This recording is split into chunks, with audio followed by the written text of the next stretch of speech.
All right, so now let's work on the slide set for the connection design. And we covered the bolted connections already. Now we're working on the welded connections. Now, what's important in the weld connection? You need to understand the difference between the weld thickness and the weld root. Here's the thickness, which is giving this horizontal distance, same as the vertical distance, and this gives you the root. What's critical for us, of course, is give you the root.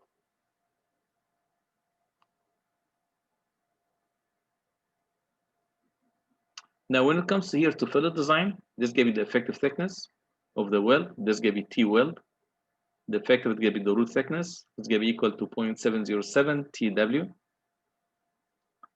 The strength for the welding material is 70 KSI, which is greater than any steel that you'd use. Greater than 36, greater than 50 KSI. Then usually, if you provide here full pin weld, you don't have a problem here to do shear analysis or tensile analysis for the weld itself, as long as the weld thickness can be the same as the plate thickness that you're trying to weld. The very common one is going to be the EGCE 70 electrode, and this is the one that usually we're going to be using in our analysis. The strength and shear for the weld itself is going to be equal to phi, which is 0.75.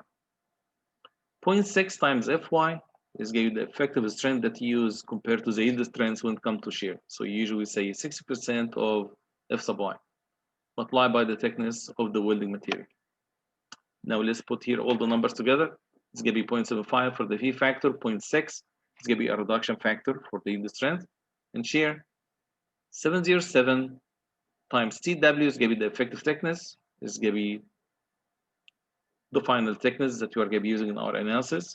This distance, if you like here to go a little bit larger, it's going to be this thickness from here to there compared to this TW. So what you call on the plan or any detail is going to be this thickness, while the effective one that you use in your analysis is going to be this thickness here. And then you multiply it again by 70 KSI. Now let's put here TW to be your unknown. This is going to be your variable, because 75% the P factor is going to be the same for all type of welds. 6% of F sub y is going to be the same. F sub y is 70 KSI is going to be the same because this gives you the common electrode that you're going to be using in welding. So as you see here, you have a bunch of factors multiplied by the weld thickness. When you run your analysis here, it's going to be equal to 22.27 times the weld thickness. Now let's assume now that the weld thickness is going to be in terms of 1/16 of an inch, which means we're going to be working here with something that we call D, and D is going to be number of 1/16 of an inch. Number of, if you like to say, call it number of 1/16 of an inch, which means number of 1/16 of an inch. So in this case, I'm going to be taking this number here divided by 1/16 of an inch.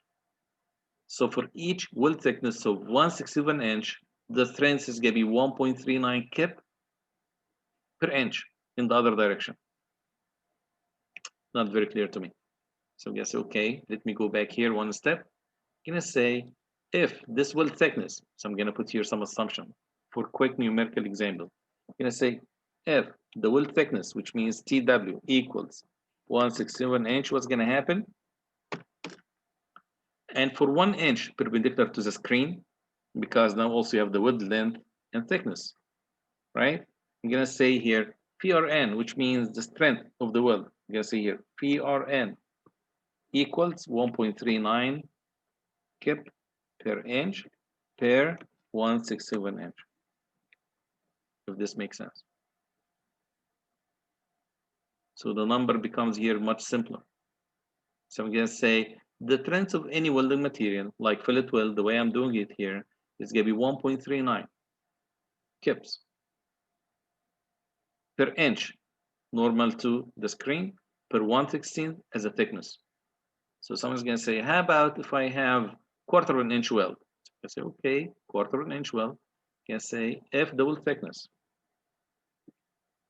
equals 1/4 of an inch. How many 1/16 of an inch and 1/4 of an inch? I'd like to hear from you guys to see if we're on the same page. 4. 4 times, right? So it's going to be, in this case, I'm going to say D equals to 4. What is D? Number of 16 inch. And in this case, VRN equals to how much? Let's say it's going to be equal to 1.39 times 4. Why? Because I have 4 16 inch in a quarter of an inch. And this is equal to what? Let's say here 1.39 times 4. This is going to be equal to 5.56 kip per what? Per inch. Why kip per inch? Because now I didn't give you here the wind length perpendicular to the screen. But if I have the length, I'm going to multiply it by this number here. We're going to see some examples to make it simpler for us. So at the end, here's going to be my equation that I can use safely. It's going to be 1.39 kip per inch per 1/16 inch. Okay. If you look here at your AISC, the 340 is given like this, 1.392 D times L. So what is D? D is going to be number of 16 inch. What is L? It's going to be the length of the well. In this case, it's going to be perpendicular to the screen in that case. Okay. Now this becomes much simpler than bolt analysis because I can just memorize this number 1.39 and use it in lots of cases and examples. So okay. Gonna skip all of that. Here in this slide here, it tells you here which one do you think is going to be seeing more deformation and more movement. Is it going to be when you have a couple of plates here welded to a base plate? And here's the two cases. You're going to have the weld from the side or the weld from the face. In each one of these cases, the weld is supposed to shear. Because look at this one here. You are pulling the top plate and these two plates are sitting on top of each other. Here is going to be like on the side. Now, which one do you think is going to be moving more? Let me put here, this is going to be for this amount of deformation. Or let's say it's going to be for this amount of force. Which one do you think is going to be moving more? As you see here, the one with 0 degree is going to be moving much more than the one with 9 degrees. Now, which one is the 9 degrees? Is this 0 degree? You can say yes. Why? Because the force is parallel to the weld. How about here? The force is perpendicular to the weld. Meaning, I'm expecting lots of movement when you are at 0 degrees in a case like this. In here, movement is going to be very small, but here movement is going to be a lot. So if you're intending to have some or to allow some movement within the welded connection, maybe you'd like to prefer or you'd like to use welded connection this way. But if you like here to limit the amount of deformation within the assembly itself, this is going to be the way that you can do it. The code here does not recognize this type of movements, but this is something that you need to keep in mind. It depends on the type of structure that you do. But the code doesn't say or doesn't give you a chart like this. Code doesn't say if you're going to be putting the welding perpendicular to direction of force, we're going to let you have all of this amount of deformation. Code wouldn't address it this way. You don't have it there. There's another thing here. When it comes to adding some place next to this guy here, you see this K region? And the problem is going to be, where would you put the plate if you like to weld the plate to this column web? So you're going to say, okay, here's the plate. Now, what is the issue? You can see the issue is when you provide here the weld, you may have some weld defects, and weld defects are going to happen because of this K region. Now, which one is the K region? I'm going to say this give you the K region. So K regions give you this area here, in here, and also on the other side, which means in this side. Why? Because look at the way this K region was built or was developed. So this is the reason that you're going to see here some problem. Okay, here are some defects of the weld connection. And see here, it says that you have lack of fusion. Why? Because look here at the base steel plate. What happened? It didn't really create good fusion between the plate in this side and up to that height. But in here, you have good fusion. So here, I'm going to say, yeah, fusion is good because you're bringing the welding material inside the base metal. Same thing here on all this side. You have good here fusion between the welding material and between the original metal. But in this location here, you don't. Look at what happened. You don't have it. Look at what happened here. You have here full penetration, but the welding is not reaching out from each side. So you see this empty here. gap, you have a little bit of a gap, and we call this lack of penetration. Same thing here. You see here the slag means like the flux, and look what happened. There's no good infusion here, because if you like here to see some good fusion, you need to see the full metal, like in this side here. The full paste metal is going to be interlocking with the welding material. But here you see here some flux and some slag material, which is not very good. Same thing here. If I enlarge this, you see this little area? You don't like to have this. The question is, how would you test it? Do we have means and method to test it? I'm going to say yes. Also, more defects. When you have some porosity, you have some voids inside the welding material. This one, you have some cracks on the top. You have a little bit of some cracks. Or you can have maybe a superficial crack only here in one of the side of the welding material. How do you do an inspection? Usually you do this visual inspection. You just go ahead and look at the welding material. You be sure that there is no cracks in there, which is going to be very important for you. There's another way also of doing it. This non-destructive testing methods. We have the dye, you just spray it with some dye, and then you wait a little bit, and you see if the dye is going to stay on the top surface of the welding material, it means everything is good. If you feel heat, some of the dye is going to be disappearing, you're going to see the cracks, and you see some of this dye or this paint is going to be coming inside the welding material. So it's going to be kind of sucked somewhere. It's going to be leaked somewhere. So you know that you have some problems here within the welding material. Also, if you do this magnetic particle, with a magnetic particle, you bring the two rods, two electrodes, and then you start to move them on two sides of the metal itself. This is here. This is actually going to be very good when you have any cracks or any problems near the surface. But if you like to go in deep or in depth, you're going to be doing this UT, the ultrasound testing. You put the equipment or the instrument is going to be next to the weld, and you're going to be moving it right and left, and with that you're going to be taking some readings. If you have any hollow particles here, or if you have any voids, you're going to see here some designation. Something is going to come out to the machine, tells you that this weld is not 100% solid. And this method here is going to be good when you have like full pen weld, like in this case, or butt weld. Now let's go to the examples, which we really care about. There's going to be much more than this discussion. I have this welded connection. I have an angle welded to a plate. So it's going to be sitting on top of the plate. So here's the plate. The angle itself is 4 by 4 by 1/4 inch, meaning that this length from here to there, this is here equals to 4 inches. And the other side, the other leg here is going to be also 4 inches coming to the screen. It says that you have welded connection with EGCE. This is going to be the electrode. If it is not mentioned to you, use 70. But in this case, he gave it to us. Now I understand if I have EGCE and this welded connection is giving shear, the strength for 1 inch along this perimeter and for 1/61 inch weld thick is going to be 1.39 kips. So okay.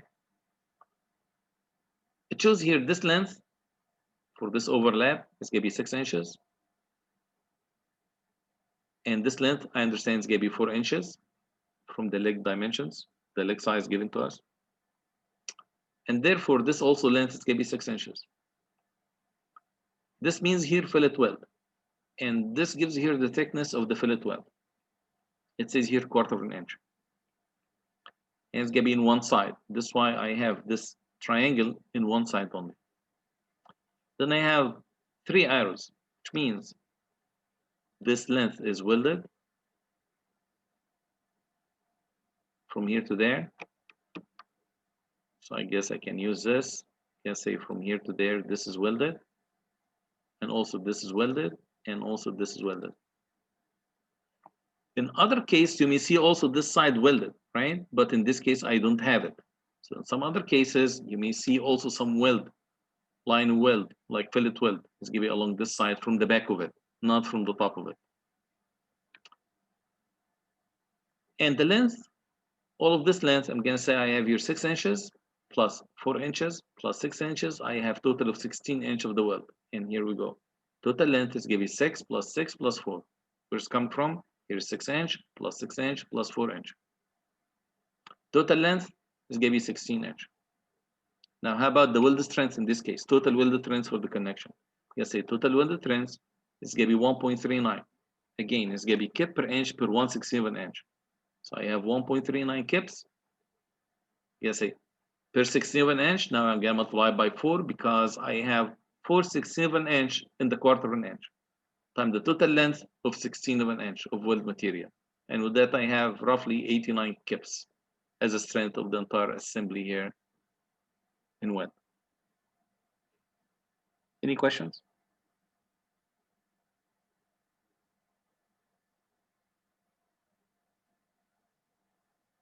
No? Sir, how did we get 4 again? 4? This 4? Yes, sir. Okay. This 1/4 of an inch, now I need to figure out D. What is D? I'm going to say D is going to be number of 16 inch. All right. How many 16 inch you have in half inch? Do you know? Can you help me, Maheen, with this? Sorry, sir, how many? If the weld thickness is equal to half an inch. 8. Thank you. Maheen, how many 16 inch you have in here? I guess 8. 8. I mean half of it, so 8. Okay. If the weld thickness equals 1 inch, how many 16 inch you have in there? 16. Very good. If the weld thickness equals 3/4 inch, D is equal to what? 12. 12. All right. Now the weld thickness provided here to me, it says it's going to be 1/4 inch. This is a weld thickness, right? So based on this weld thickness, I can confirm that D is going to be equal to 4. And in this case, the weld strength for this assembly is going to be 1.39 kip. Now it's not going to be per inch because I give you here the total length 16. It's not going to be per 67 inch because I give you here number of 67 inch. It says here 4. Okay. Okay, very good. Thank you. No problem. So simple. Now let's see here this connection. I have a plate, a vertical plate, and this give you like a base plate. I have some tension force, and I have weld from both sides. And you see the symbol? Now it's going to be both sides. This triangle now I have from both sides. Here I have it only in one side. So I guess this triangle is going to be important, right? It's going to be here both sides. It's going to be only one side. Okay. The plate is 3/8 of an inch by 6 inches, 836. This plate shown to be very strong. And they asked me about the strength of the assembly, not the weld shear strength. They asked me about the entire assembly here. So I'm going to say this here is shown to be big. There's no check in here. In other words, they're asking me to figure out the tensile strength of this plate versus the weld strength and see whichever governs, which means which one of them is going to be the weak link. This plate here, it says it's going to be 3/8 of an inch by 6 inches perpendicular to the screen. So in this direction here is going to be 6 inches. Now look at the plate strength. I have two equations. One is going to be for the yielding, one is going to be for the ultimate, for the fracture. So it says here 0.9 F sub y, this is going to be 836 steel times 3/8 of an inch. So now where's the 3/8 of an inch? I'm going to say it's going to be this number here, right? Where is the 6 inch dimension of the plate? So if you cut here a section through the plate, cross-section area is going to be equal to 6 times 3/8 of an inch. Multiply this by F sub y, 36 KSI, and again by 0.9 to get the strength and yielding, 72.9 kips. Now let's use here the other equation for the fracture.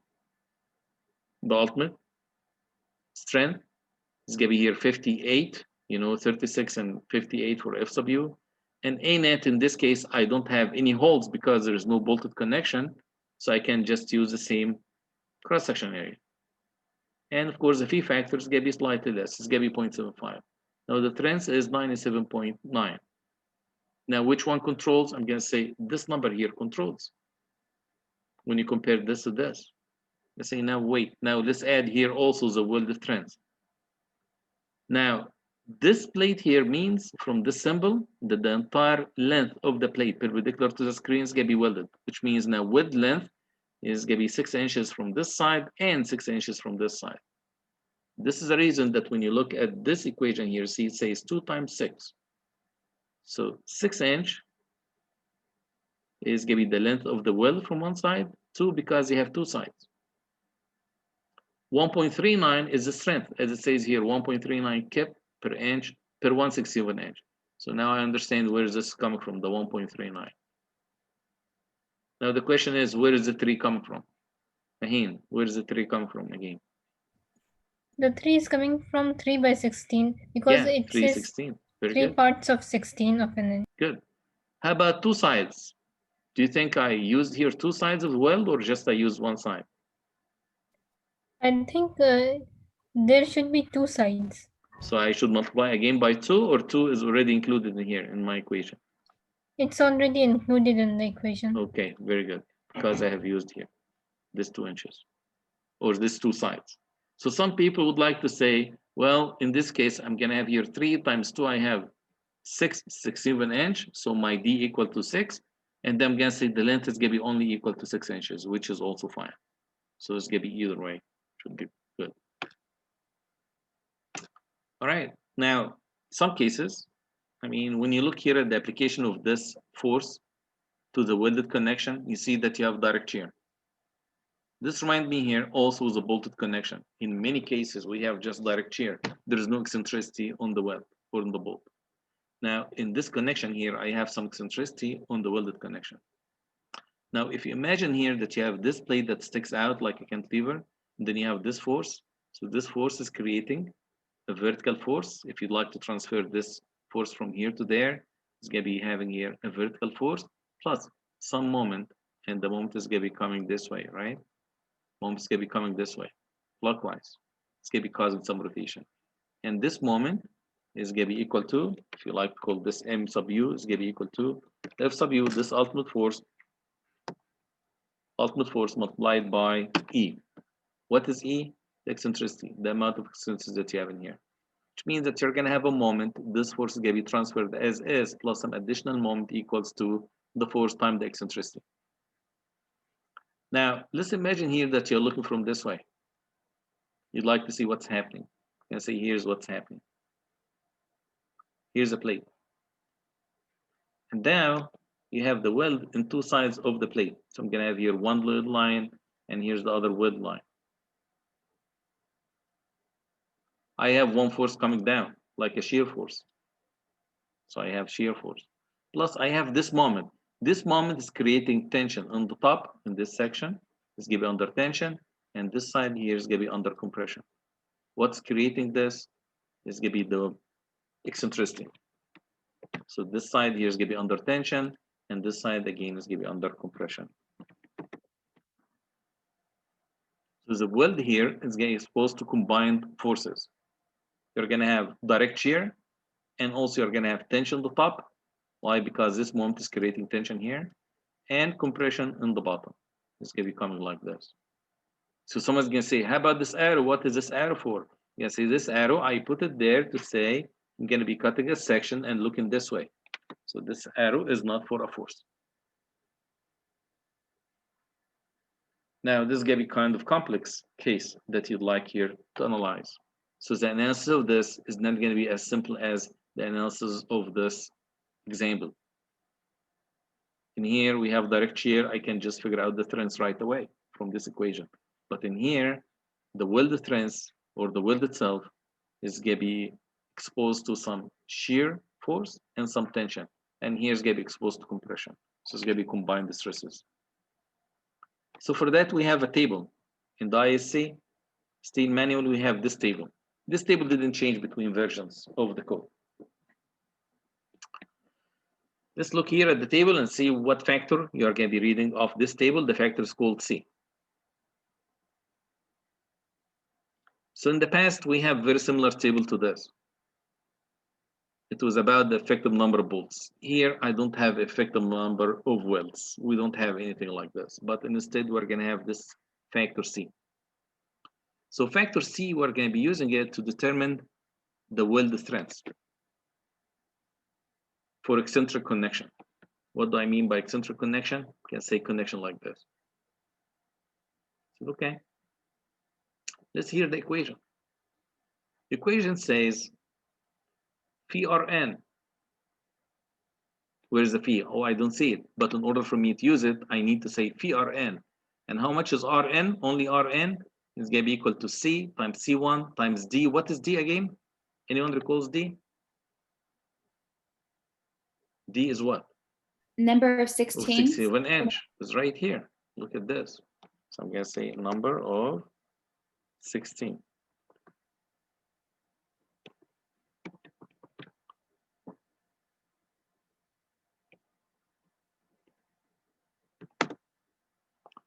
All right, so I'm going to say where it is written. Oh, it says where. And you see this, it says number of 67 inch. Okay, good. So I know where is this coming from. I know this guy here, the D, the number D. Okay. So okay, times L. L seems to be some length that I don't know exactly what length, but we're going to get to it. But I understand D. How about C? What is C? C is going to be the factor that you read off this table. So any number here is going to be your C factor. So I understand this C factor. How about C1? What is C1? We're coming very close here. C1 is what? It says here C1 for this electrode that we usually use is going to be equal to 1, which means just ignore this factor. I'm not going to be using here C1. I don't care about it. So C1 is gone, and D is going to be a number. Sir, what if we don't use electrode 70? Then? What if we don't use electrode 70? Like it's usually we're going to be using electrode EGCE. 70 only. We're not going to be using any other electrodes. It's going to be usually 70. Okay. All right. So at the end, my equation would turn to be phi Rn, if you like, is going to be like this. It's going to be equal to 0.75 times C times D times L. So what is 0.75? The phi factor that I have it here.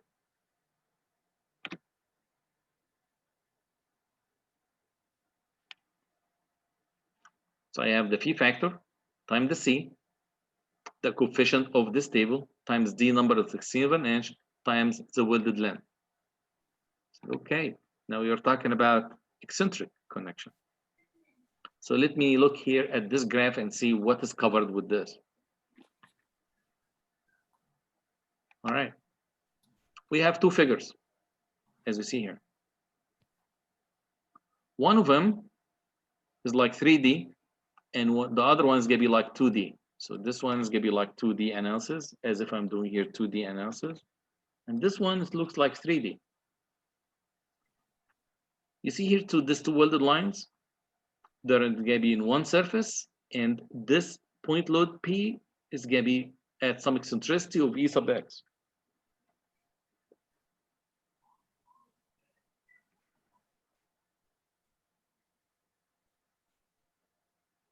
So okay, what does it mean by that? Where is this? I'd like to see a case like this. I'm going to see a case like this. It's going to be this picture here. I have two welded lines, and the whole thing here is going to be in one surface, which means light flush with this is going to be flush with this base plate, and the force is going to be eccentric. I said, okay, now it makes sense. I understand this situation here. So the distance between these two lines is not important to me. It's going to be irrelevant. I don't really care whether you're going to bring these two welded lines close to each other or further away from each other, because the amount of tension that you're going to have in each line of this welding material is going to be the same. So whether I bring it very close to each other, whether I set them further away from each other, it doesn't matter. But usually, the distance between the two welding lines is going to be equal to the plate thickness. Which plate thickness? I'm going to say this plate thickness, right? So this plate is going to be 1/2 inch. Distance between the two welding lines is going to be also 1/2 inch. It's going to be 3/4, also it's going to be 3/4. But this doesn't affect the strength of this welded connection at all. Let me go back to it. Maybe looking here. You say any equal distances. What are you talking about? I'm talking about here from the point load, this vertical plane, to any of these welding lines. It's going to be both of these two dimensions gonna be equal to each other. You say, okay, now this makes sense. I understand the 3D. The amount of eccentricity is called here E sub x. So let me write it down for you. E sub x is gonna be equal to A times L. So this is gonna be, I'm just gonna put it here as an uppercase, but you know, it's gonna be lowercase in here, just to avoid the confusion between I and L. You know, when you have I and L, it's gonna be the same. This is actually I and L, right? So I'm gonna say A times L. So, okay, this picture here is very clear to me. How about this one here? I'm gonna say the entire thing here, it happens in one surface, one plane. You have two lines of welds with a distance of K times L. So let me write it here. This distance is K times L. I don't know what's K yet, but also I'd like to understand what is this L. I'm gonna say L is gonna be the length of the welding material. So the weld length here is gonna be equal to L. How about here? It's the same, but it's not shown here because just showed it in one spot. So I'm gonna say this length here also is gonna be equal to L, this height from here to there, which is the same as the weld from here to there. Now, if I bring this two welding lines close to each other, what's gonna happen? Would you have a stronger connection or weaker connection? I'm talking about this welding lines. You're gonna have here two weld lines. One's gonna be here, one's gonna be here. And this force is trying to rotate it. So the force that you're gonna have is gonna be, I mean, eventually, if you like to move this force here, you move it to the middle, plus some rotational moment is gonna be coming this way. Now, is it stronger when you put these two welding materials close to each other or when you set them away from each other? I'd like to hear from you guys.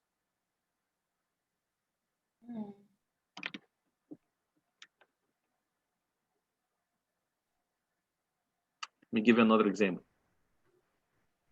I have 4 bolts. I'm gonna put them here. And these 4 bolts are exposed to a vertical load, and this vertical load is gonna be eccentric vertical load. So I'm gonna have here 4 bolts.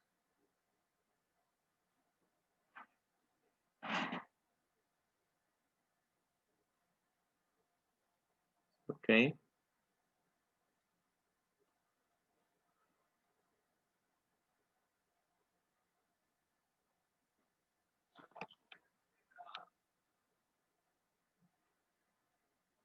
Now I have this vertical force. Vertical force is gonna be right here.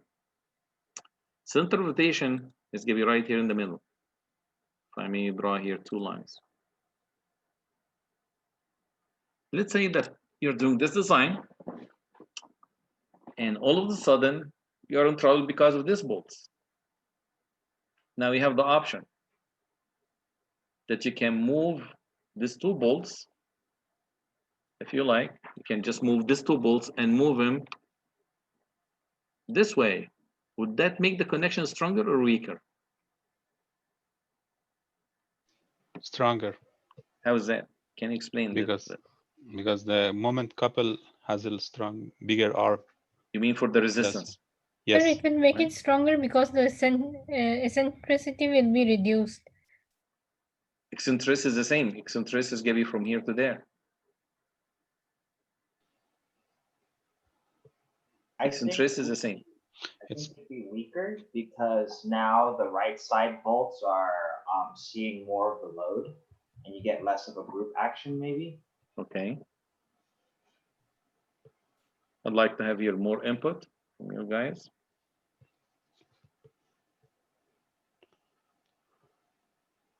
Look what happened here to this moment arm. The distance from the center of the bolts to each bolt, has it been increased or reduced? Increased. Increased. So if you have some resistance for each bolt, and let's say resistance is gonna be coming in this direction, right? So I'm gonna say it's gonna be coming in this direction, right? So this distance here has been increased. So for the same bolt difference, you increase here the moment arm. So the rotational resistance is gonna be equal to the same force multiplied by a longer distance. Now you have more rotational resistance. You have more resistant moment for this connection.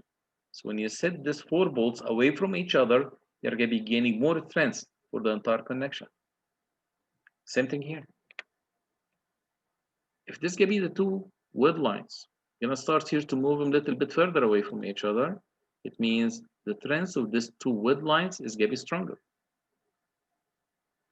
Now, this is not going to be the case if they are different planes. You see this? It's going to be completely different because amount of moment that goes to each one of these lines, amount of tension and compression on each side of the welding material is not going to change if you bring them closer to each other. Make sense? Yeah. Let's see here I respond. But all right. So my understanding is this E sub x is going to be equal to A times L, which means A is going to be like fraction of the length L. So if E is given to you as in inches, you'd like to figure out A, you take this EX, you divide by L, as it says here in this side of the table.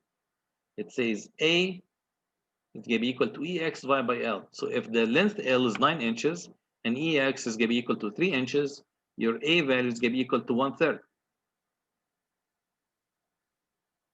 So, okay. Just to start here, I'm just trying here to understand all the components of the table before I go forward and go down here. All right. So the factor that you're going to be reading off this table is going to be the C factor. And this C factor does not include the phi factor in there. It's not included. It's not part of it. But here's my understanding. If you take the length of the welded connection times number of 16"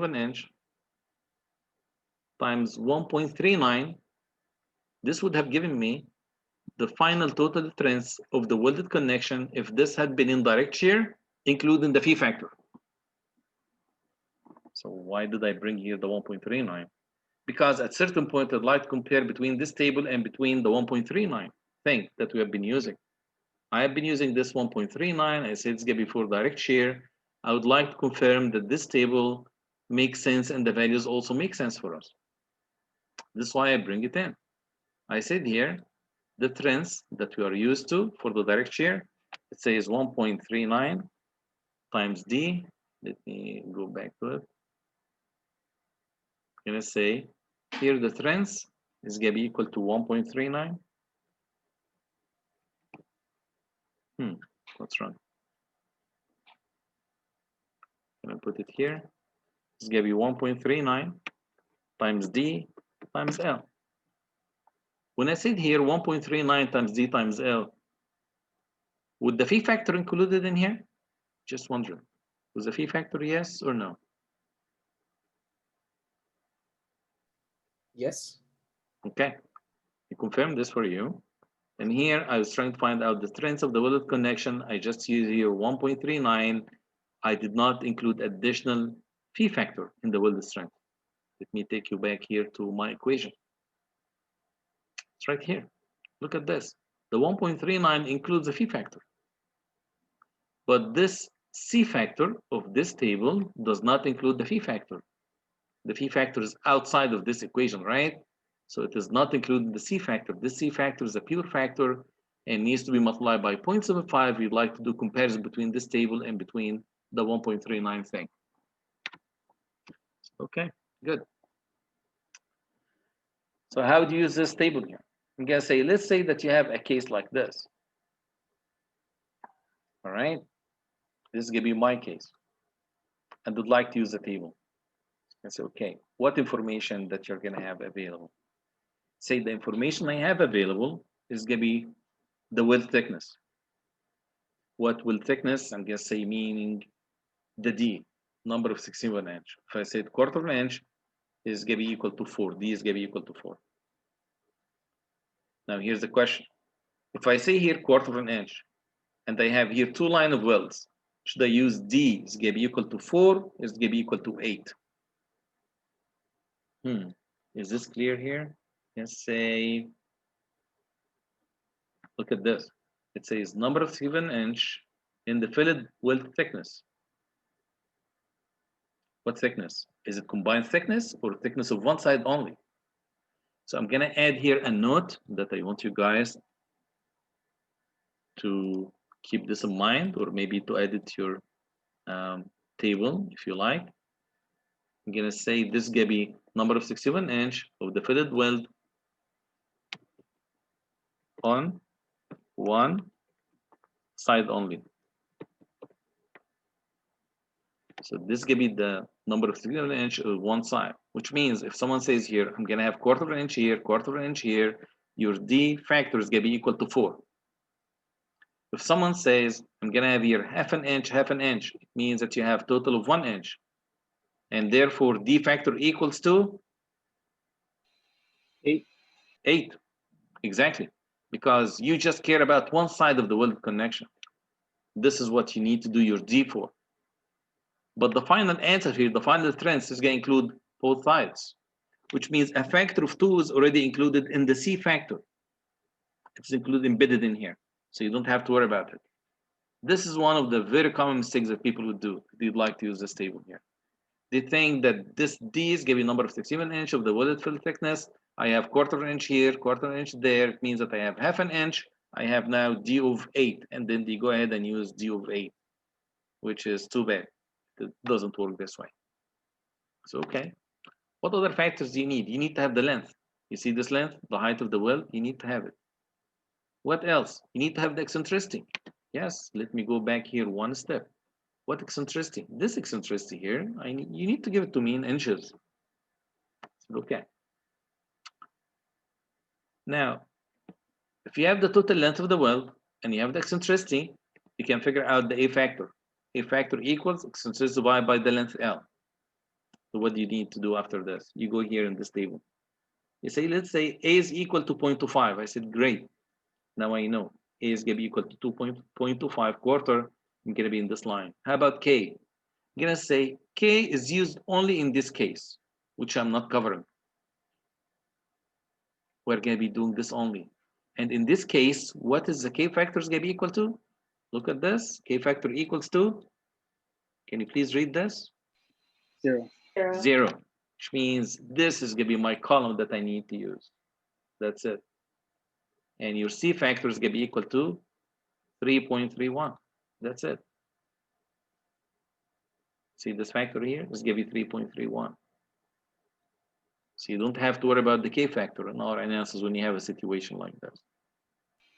So K will always equal 0, or just for this case? Yeah, it's going to be equal to 0 for this case. Look at this. See this? It says here, use C values for K equals 0. That's it.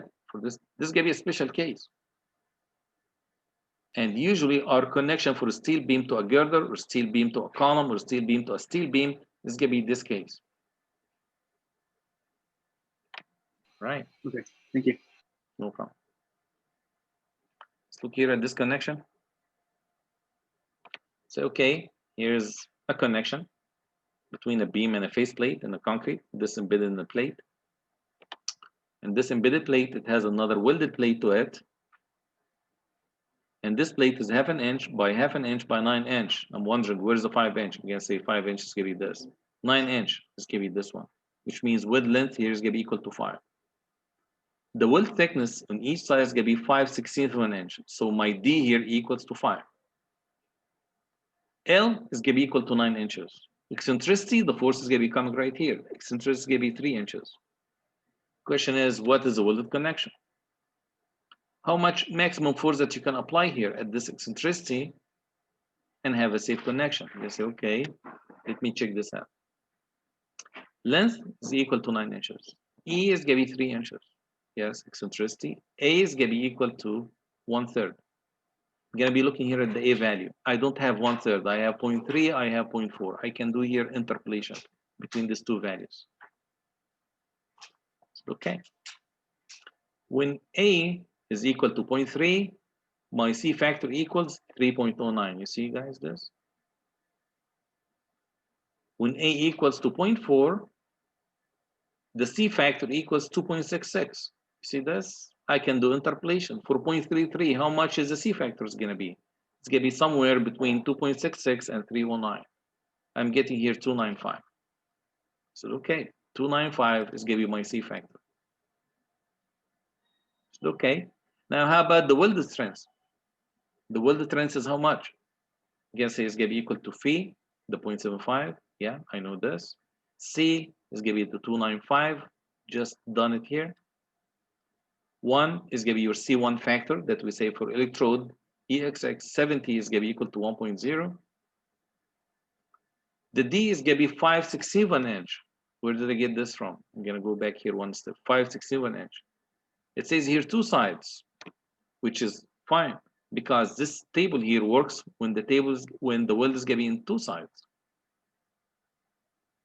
Times 9 inch. What is 9 inch? It's gonna be the weld length. It's gonna be 9 inch from here to there. With that, I have total strength connection. It's gonna be 99.56.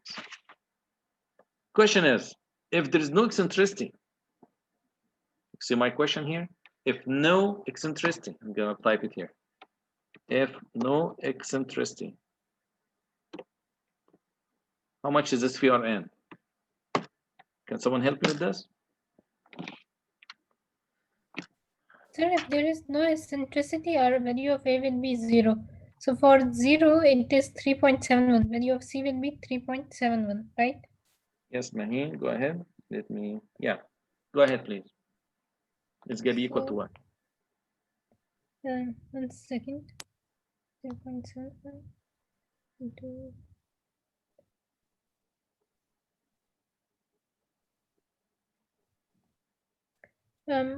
125.21. No. Tell me how did you do it? Tell me, I need to write my equation. 0.75 0.75 into 3.71 3.71 times what? Anything else? into 1.0 What? Say again. into 1.0. 1.0? Yes, C1, value of C1. Okay, and what else? Into the area given, 5 into 9. Should I say times 5? No, times 5. The value of D and L. L, how much is L? L is 9 inches over here. Okay, and how much is this? This is 125.21. Like this? Yes, sir. Good. Is there any other method that I can verify and confirm this number here that you know of? Sir, we can check it in the tables. I guess I'd like to use here, I'm pushing you here to use the 1.39. You remember the 1.39 kip per foot per 161 inch? Yes, sir. Okay, I'm gonna say 1.39 times what? 1.39 into D, that is 5. Yes. Into 2, because you have 2 sides. yes, sir. Times what? Times, sorry, sir, I forgot.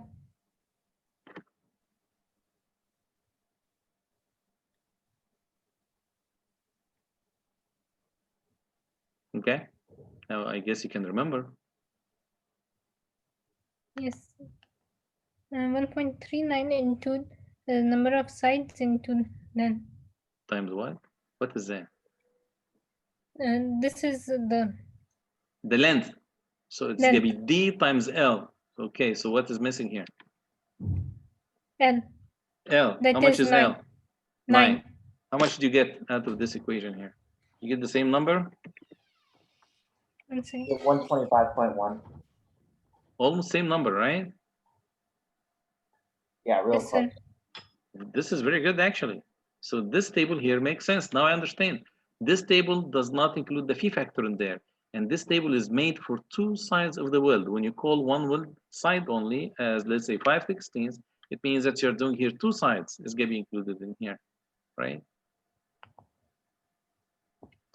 Another quick check that I want you to do, all right? I'm not sure if everybody's going to be following me or not on this, but please focus on this.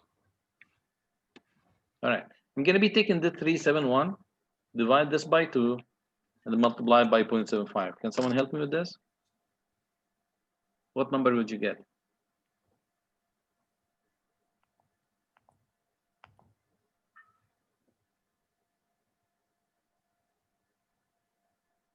Yeah, 1.39.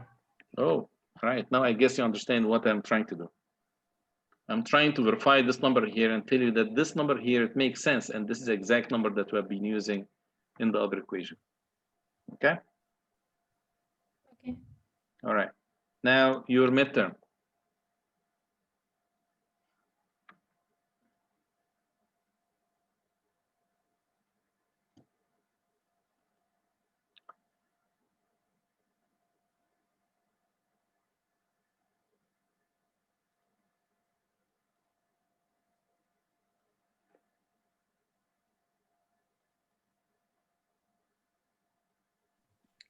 Sir, in the midterm, You guys, yes. Sir, I had a question. When we have to find E mid height in bolted connections, how can we know the stud height? The stud height usually go from the top of the concrete, you go down 1 inch. Okay. All right. Now you guys recall this load factors that we have talked about. When I do here LRFD design, I maybe should let you guys know this because this also is giving your exam, right? So you need to be ready for it. Doesn't. Look at this equation here. Usually we say 1.4 times dead load, right? We compare it with 1.2 dead plus 1.6 live. How about if I have dead, live, and earthquake? Which equation I should be using?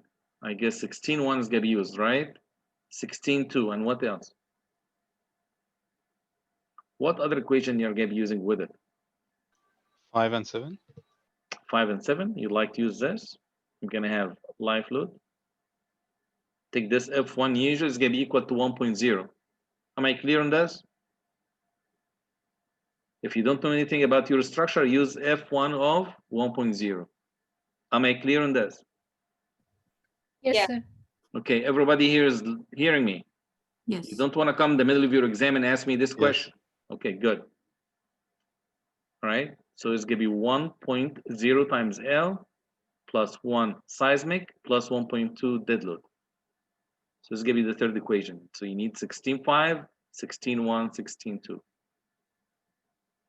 Do I really need this? I'm gonna say no. For the cases that we're gonna be working on, you don't really need it because this is used here for special case when you have an uplift. We're not gonna be there yet. It's coming, but you don't need it. So again, the equation that you need, if you have earthquake, dead load, and live load, it's gonna be 16.1, 16.2, and 16.5. Am I good about this? We're on the same page? All right, good. Yes. Okay, you don't need anything in here. Your question about this, how do you come up with this size, right? So I said, go from the top, leave an inch, and that's it. Good. Okay. Sir, my second question is about the table from which we find the value of U for A effective. Okay, U in your case is gonna be equals to 1. This is the way I'm gonna bring it to you. All right, so let's stay in here. Strength design, I guess you guys are gonna have these two equations. You know how to use them, right? And you know how to find out the whole size from this. It's gonna be the standard. You remember this? It's gonna be the standard whole size, correct? Okay, good. U factor most likely is gonna be equal to 1. All right. The case that I want you guys to think about when you have a situation like this, we said that we have here two, I'm gonna say sections for failure. We put one to be like straight like this. We say it's gonna be section 1. You're gonna have one hole, right? Or you may think about a section like this. You guys remember this? Yes? Okay, very good. You should expect Yes. something similar to this. But instead of having this way, what happened if I have two bolts like this? So I'm gonna say here's one bolt. I'm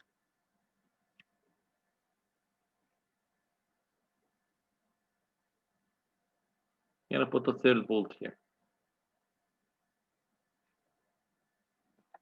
I'd like to figure out what surfaces or sections that I need to consider in my analysis. I'm going to say one section is going to be like this, going through this, right? So, okay, how about the other one? You can see the other one is going to be like this. I can do it like this. Other section is going to be cutting like this.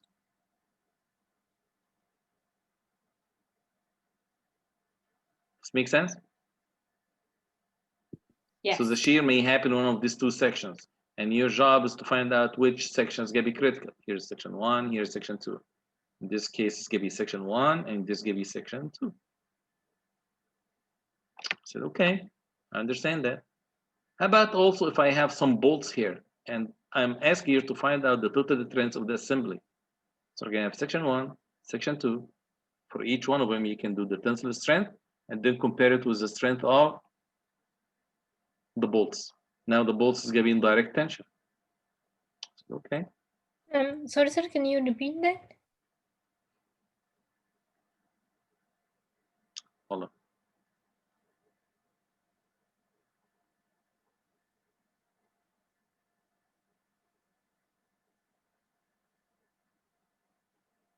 In this example here, what happened? You guys, you have done this already, correct? Went through it. So you have done the trends of this plate, or the two plates, and the trends of this plate, and then the trends of the 4 bolts, right? This gives you the trends of one plate, the trends of 2 plates, and then the trends of the bolts, and then you have taken the smallest strength of all of them, correct? Yes. Good. All right. Now, in my case here, in your midterm, I guess here it was just simple because you have taken only one section, right? One section was enough to capture whatever is happening there. You're not going to do a section like this. No one's going to be doing this section. You're not going to be doing this.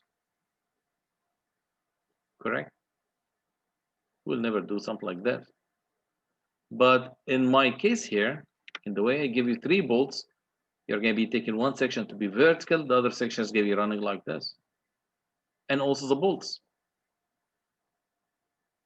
Am I good? Yes, Professor. We're clear? Okay, very good.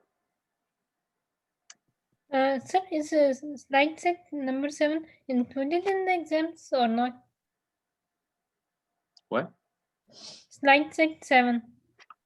Slide Is set it in 7. 7 connections? Is it Yes. included in the exam? Yeah, it's going to be something like this. I mean, is this slide set included in the exams or not? Is it part of the exam? Only the stuff I'm telling you here about. Because your next question is going to be what exactly is going to be covered. Are we going to have the welded connection, or we are not going to have the welded connection? So I want you please to listen carefully to what I'm saying, because we're going to be running out of time very soon. So the question, I'm just giving here the exam. I'm telling you here exactly what you're going to see in the exam. So I want you here to stay alert, take as much notes as you want it, and be ready for your exam. Okay? Okay. Okay, very good. Which means you're going to have a question very similar to this, but it's going to be a little bit different. How's that? You're going to have maybe bolts with some configuration. You may have 3 bolts like this, maybe 2 bolts here and 2 bolts there. You may have different type of configuration of the bolts. Bottom line, you're going to have the trends of this one side of the plates, this one side of the plates, and the trends of the bolts. All right? Okay. Okay, good. Also, I'm going to have here some questions for you. I'm going to say, generally speaking, in composite beams, what controls the strength of the beam? It's going to be just a question here. What's controlling the strength of the beam in composite sections?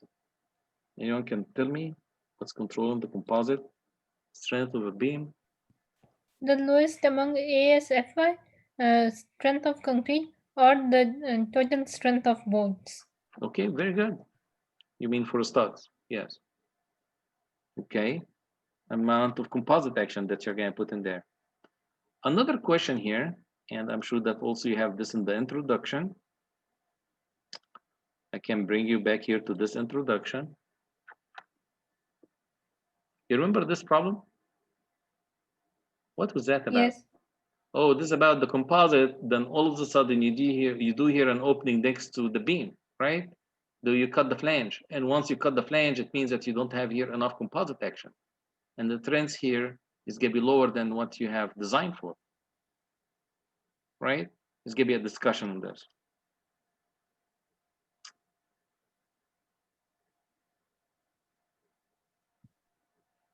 Okay. Okay. Also, you're going to have a composite beam problem.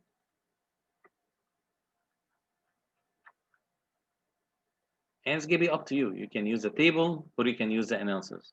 It's going to be up to you. 100% analytical, like what we have done here in the past, right? If you remember what we have done here in slide set number 5, you remember the analysis that we have done here? You can do the analysis this way if you want to, but it's not going to be the elastic analysis. It's going to be plastic analysis. So it's going to be plastic stress distribution. Can be asking you here lots of questions. It's going to be detailed analysis of a composite beam. So you need to be ready for it, including deflection. So deflection of a composite beam is going to be part of the work, including construction life load. You remember the construction life load, the check? When you do construction life load check, actually what you do in this case, you ignore the composite and you just take PMN of the bare steel beam. And if you like, you can simply look it up here. Let's say you can look it up here in number 6.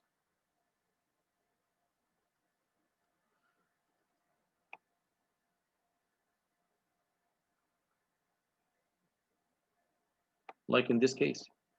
You guys remember this number? What is that for?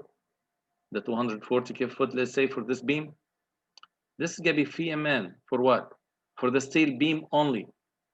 If the top is brazed, top of it is brazed and no composite action. And this is a value that you need to check when you do check for construction life load, right? When you do deflection, don't forget that deflection due to dead load, right, is going to be locked in, which means that in this case, you need to use moment of inertia for the bare steel beam with no composite action. Deflection due to dead load, including the self-weight of the beam and concrete and metal deck, is going to be happening while the concrete is fresh, which means no composite action yet. And then after this, you can do your camber. You guys remember the camber? Anyone has any question about the camber? Sir, we will not calculate camber for life load, and we will only calculate camber after the concrete settles, like for occupancy, Okay. right? Is a camber is going to be for the dead load deflection or life load deflection or both of them? Camber is for dead load deflection. Good. Can it be more than the dead load deflection? It can be used if life load deflection does not satisfies its L by Okay, you're not 360. answering my question. What I'm saying is, can the dead load deflection be smaller than the camber? Except the camber can't be any more than like 75% of the dead load deflection. It could be also like 80%, 90%, but don't push it. Okay. You try to keep it, an optimum value is 75% of dead load deflection. Okay. So don't push it. Don't make it the same as a dead load deflection. You try to avoid this. So you try maybe 80%, maybe 90%, but this is gonna be it. Okay? All right. Another question here. What does it mean by the beam is unshored during construction for you? Either it has a metal deck or the beam's width is not so big that it needs some kind of shoring. It means the beam doesn't need shoring. It means PMN for the steel beam is going to be able to support the dead load that I was just talking about, correct? So this is going to be the significance of this term here. Beam is unshored during construction. It means you need to have enough capacity in the steel beam as only a steel beam with top flange brazed. Top flange is going to be brazed with the metal deck without any composite action. It should be able to support the concrete and the metal deck in its own weight. Another question here. We went through this exercise before when we said, let me put it here, for flexure members. And then we start to do here deflection. We start to say life load is going to be 50 psf. Did we reduce this life load in this case? I'm just wondering, in this example here, is there any life load reduction? Can you look here up quick? No. So there won't be. I don't see here any life load reduction, correct? Correct. Yes, sir. But when it comes to an office, if I give you the occupancy, you should reduce it, correct? And also you need to add 15 psf for the partitions. So if the life load is given to you directly, do not reduce it. If I say life load is 50 psf, do not reduce it. Do not add the 15 psf for the partition weight. But if I tell you here an office occupancy, in this case, you will need to reduce it. And you need to add 15 psf for the partition weight. Make sense or no? Not really. Yes, it does. Sir, if we know which kind of steel section we are using, do we have to add the weight of steel section into the total dead load or not? No, I'll give you some hint about the steel section. I'm not gonna let you just assume whatever section. No, I'm gonna give you some hint about it, so you know what steel section you're gonna be working with. So Okay. we're not gonna leave it like with no enough information to it. No, we're gonna be take care of it. Otherwise, it's gonna be real tough to work with. Okay. You're gonna have here complete composite beam problem. You're gonna see here deflection. You don't need to do this composite versus partially composite, right? Are you guys following me? No partial composite. There's gonna be one question at the end of the problem. So you're gonna have here a total of 3 problems, right? One's gonna have this connection, some bolts, the one that I just talked about. Another one's gonna be a few discussion, like few elements that I want you here to discuss. It's gonna be like theoretical or conceptual problem. And one's gonna be about composite beam. You remember this slide set, number 6? It has this discussion about reducing number of studs, right? You remember this issue for partial composite and reducing number of studs? Yes or no? I'm just looking here at it, right? Yes. This slide set 6, and this give you this example here. I'm gonna have a question here about reduction for number of studs. And this gonna be like additional points. So it's gonna be beyond your exam. So if you like to excel or maybe to push it a little bit further with your points, it's gonna be like some additional, like a bonus point if you like. So I'm gonna be asking you to do it, and it's gonna be like bonus problem.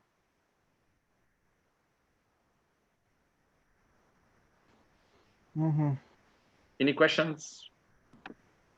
Sir, are we allowed to use these slides during the exam? And can we use soft copies of our books? Your exam is gonna be open book, but you're not supposed to use your phone. You're not supposed to use like any means of communication. So you know the software that we have now online, right? For your exam. So it's gonna be watching you. I don't know if you guys have taken. Yes or no? Yes. Sir, sir, if we want to solve something like the composite beam problem or any numerical problem on a paper, then how will we upload it to the computer? Because usually we have our scanners in our phone. What you're gonna do, you have 2 ways of doing it. Either that you're gonna be writing it, and Victoria is gonna be watching you. It's gonna be reporting exactly what you have done, and be sure that your camera is gonna be covering your desktop while you're writing. It's gonna be one way, or if you like, you can just type on the screen. In a design course like this, I'm expecting that everybody would like here to write on a piece of paper, right? This is going to be the preferred method for most people. So after you're done, you can just scan it. You can scan it with your phone. It's going to be very clear at the end. You're scanning it and then upload it, which means that you didn't use here your phone during the exam itself. Use it at the end of the exam. And don't forget, this is going to be a video recorded here for you. Hi, Professor. Yes. Can I wrote like the exam on like my iPad? Because instead of like writing on the paper, like I can wrote on like the software on like the iPad, and then it's on like paper, and then send it to Okay, in this case, be sure that the camera is covering exactly what you're doing, so Mhm. you're safe, and it shows that you're not using any previous already made file that you're changing. It's gonna be all your handwriting on the tab, right? And Yes. everything is recorded, and you should be fine. Okay. Professor? Yes. So we're going to be able to access the slides online, or we have to have a hard copy? Do a copy from the black and white ones. Just safer for you. Okay. But sir, if you want to use the steel manual, can we use the soft copy in any PDF format or Adobe application? Hello.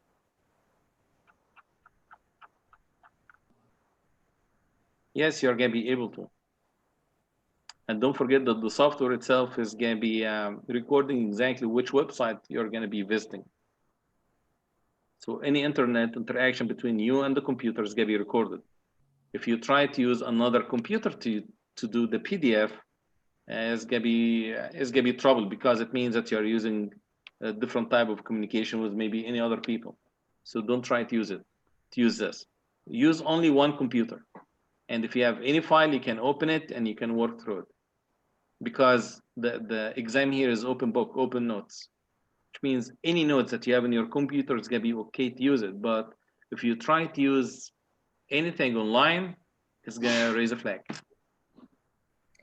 Sir, at the end of the exam, after we scan our pages or whatever we have written on the paper, and we just email it to ourselves, to our university account, is it okay? Because through that we can transfer it to our computer and upload it. This is fine. It's gonna be shown exactly when you are doing it. It's gonna be by the end of the exam. So I'm gonna have the timestamp for the time that you accessed, like any internet application, like for example your email. It's gonna show that after this, let's say with 10 seconds or 20 seconds, you submitted your solution. So you didn't have a chance to. It's gonna show Okay. also which email you have open, just so you know. So for example, if someone is sending an email to another guy to take his solution, is gonna be clear to me. Professor, Okay. can we access our own Excel sheets? Is that okay? Excel sheet, I would not recommend it for you, because your analysis at the end needs to be handwritten. Right. So the use of Excel is gonna be prohibited. You cannot use Excel. Professor, the part of connection we took last week and this class is not included, right? Whatever is gonna be included is what I discussed today. Okay. Thank you. No problem. Professor, I have a scanner printer that I use that's connected to a desktop. And so I was thinking, if I scan my exam on that computer, I could transfer the PDF to a flash drive, which I can use to put on my laptop, so you could see me upload it. Okay. So in this case, the camera needs to be recording everything that you're doing. It means the two computers needs to be next to each other. It's going to be happening towards, because here's what's going to happen. The software is going to be recording exactly what you're doing. Everything is just amazing software as well. So it's going to be raising flags, right? It's going to say he's looking around. He starts to move. He's using another computer. It's going to give me all of the signs. So in this case, when I see someone who's using another computer, I'm going to be looking at the video, right? So be sure at this case that you have the camera is directed to what exactly you're doing. Professor, what about if you have two screens? Yeah, what about if you have two screens? I mean, I'm just saying, like, right now, if we said we're gonna be writing on an iPad, we should show the iPad when we're writing on it. So I'm gonna have to dip it, but you're not gonna see my face. So no, I need to see exactly what you're doing. Try to do it on paper on something that I see exactly what you're typing or what you're doing. So even if even when writing on paper, you want to see the paper? Yes. Okay, but you don't need to see my face. It's gonna be your face on the paper. You put the camera in a position so that I can see you and see the paper. I see what you're writing. Yeah, but that's the issue. I don't think our cameras are wide enough for us to be able to show everything. What you need to do is just push it a little bit further away from you. You see what I'm doing here? I can do this, and then I can point it this way, right? I can do this. I'll figure it out. That's as far as I can get right now. I don't In see a mirror box. I have lots of other things open here at the same time. All right, well, I'm gonna go use Proctorio for another exam right now. So Good. we'll see. All right. We'll see how that goes. Okay. All right. It's gonna be fun. Extremely, yes. This is what we need to live with these days, you know. All right. All right. Bye, everyone.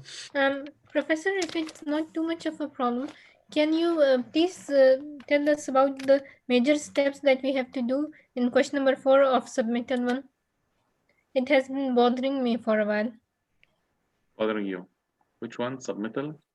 The prior submittal? Yes, sir. Submitted one, question number 4.